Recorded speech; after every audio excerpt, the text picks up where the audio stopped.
This is the official fight card. Going down the card, we've got Dominic Reyes returning against Dustin Jacoby.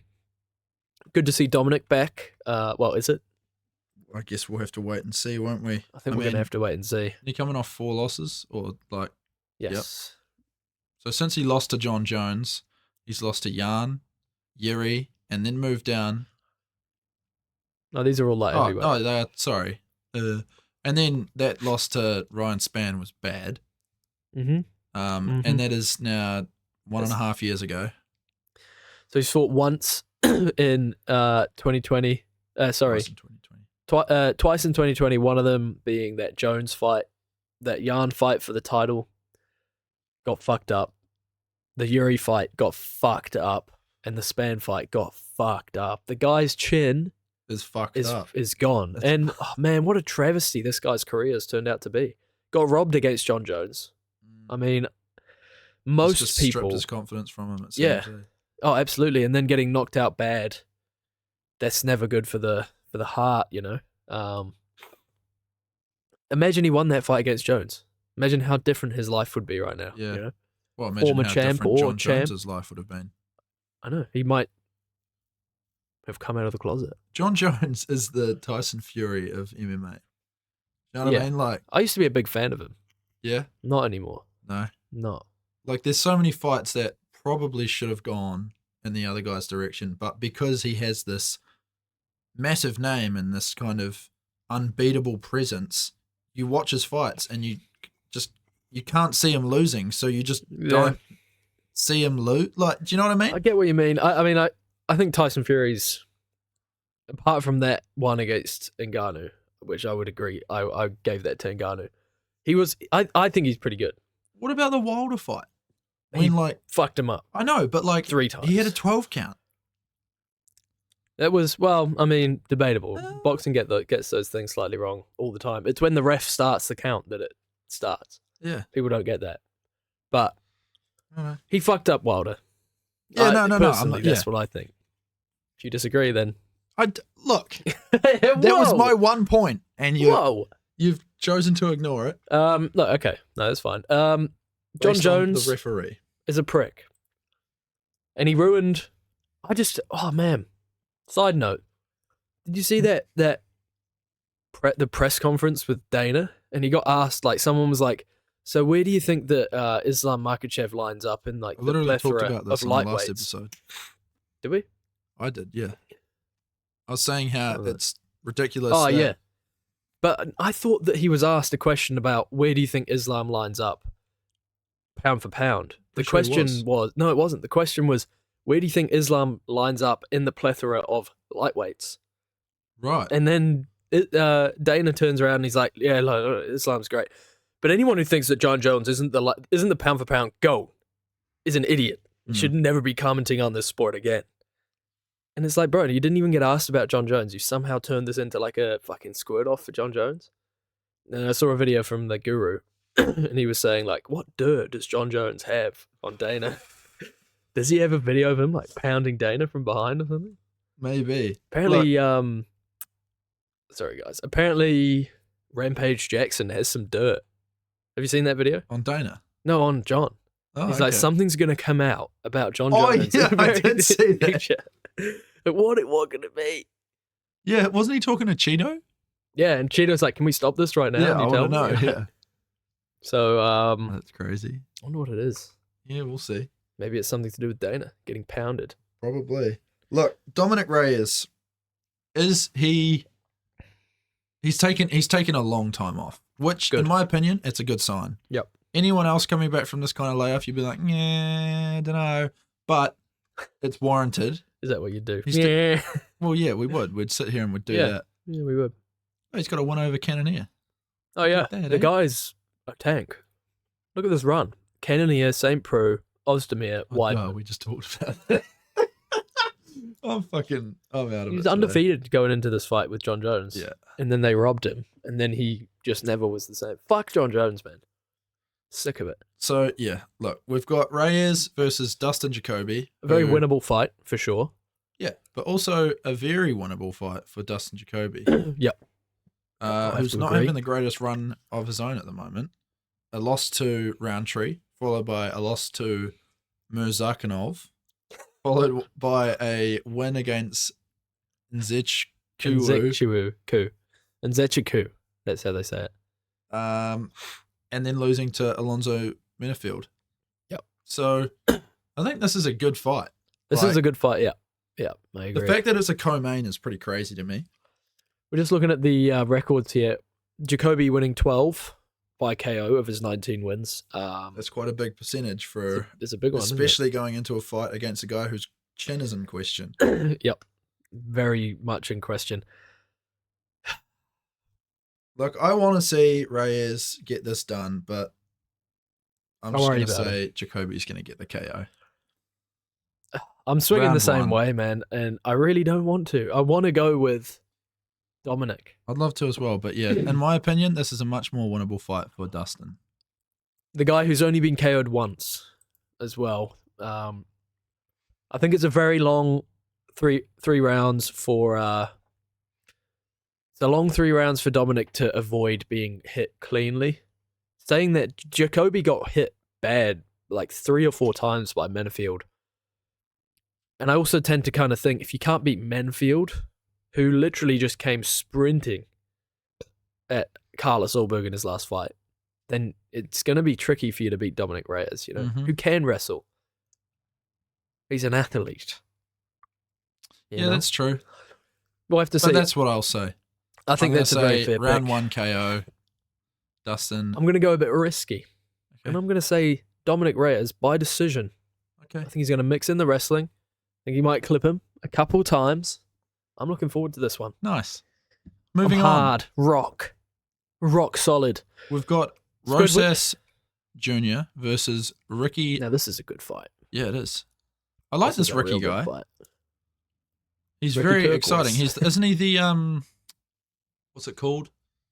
The GOAT. No, not the GOAT. What's that little program? The Ultimate Fighter. Didn't he win that? What's that little program? I'm pretty sure he did. I don't know Go whether down, he won it. Have a look. I think he did. Oh, he must have done, because Hello. Oh, that's semi-finals. I think that the Dana White Contender Series. Fury Fighting Championship. This one. It was this one. Oh, no, maybe. Fuck, I don't know. Let's have a look, eh? Say he did, little geek. you know?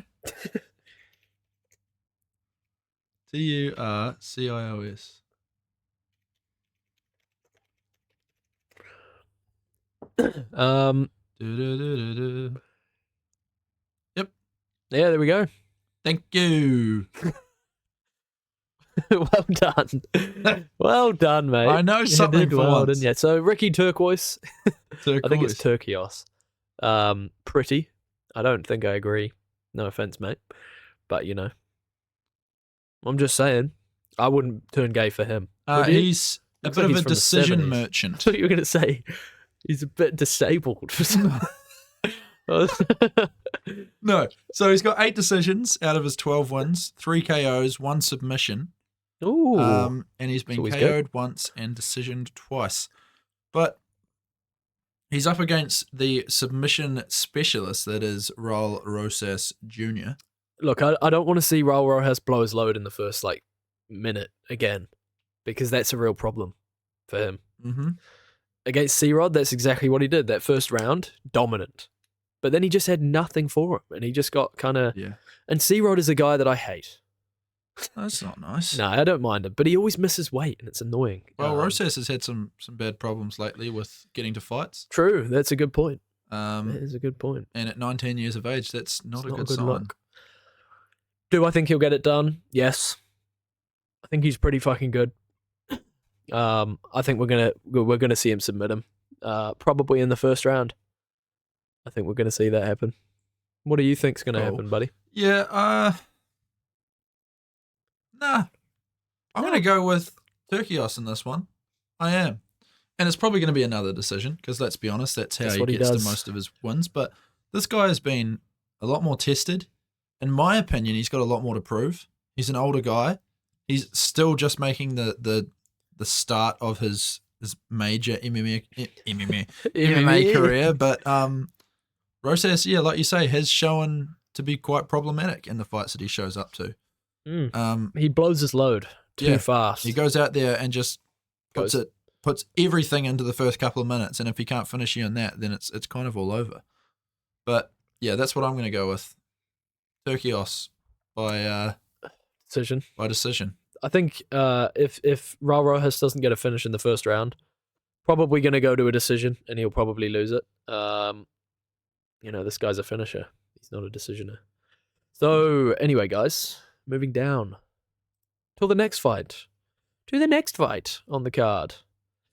We've got Bruno Ferreira versus Dustin Stoltzfus. That was a pretty good pronunciation, I think, from nice, me. Mate. So Bruno Ferreira, the Hulk, otherwise known as the Hulk, fighting at middleweight, has a rare disease that when he gets angry, he turns green. That is a very rare disease. Remember that? I saw a movie about one of those guys. There's a couple of them, couple of movies. Yeah, Horse. He fucked him up big time. Remember that? Wasn't that his last fight in the UFC? I think they cut him. Yeah. After that, he went on a bad run. He was filled. He got filled. He just got caned. And he was doing real well. All of a sudden, just decided it's time to lose. Time to lose. Yeah. Woke up one morning, he's like, hey, it's time to lose. It's time I go on a 3-fight skid. Phil Hawes, though, not the most impressive of victories. A guy that you can KO if you really want. Like, anyone could do it. Nursultan Rizabiev, who just lost recently to Joaquin Buckley, obviously KO'd him, which isn't a good look, especially after that loss to Buckley. He's fighting Dustin Stoltzfus, handsome bloke. He's got that mew. Real down. Look at this, guys. He's got a very Chad face. He's mewing. He's mewing. Look at him mew. A submission specialist by the looks of it. Wow. Wonder what that was. Go down. Let's see if we can find what the other victory was. He's got one win via other. So we got elbow injury, maybe. Knee bar. Oh, DQ. That's probably it. That'll be it. Cool. Interesting. That's nice. Good for him. But again, not the biggest KO guy. Just wanted to point that out. He's got 2 KOs. Quite a few submissions and some decisions as well. But he's been knocked out a couple times and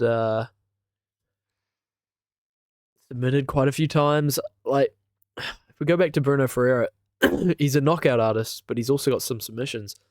I've got a feeling we're going to see Ferreira finish Dustin Stoltzfus. Yeah, I agree. I think we might see it in the first round.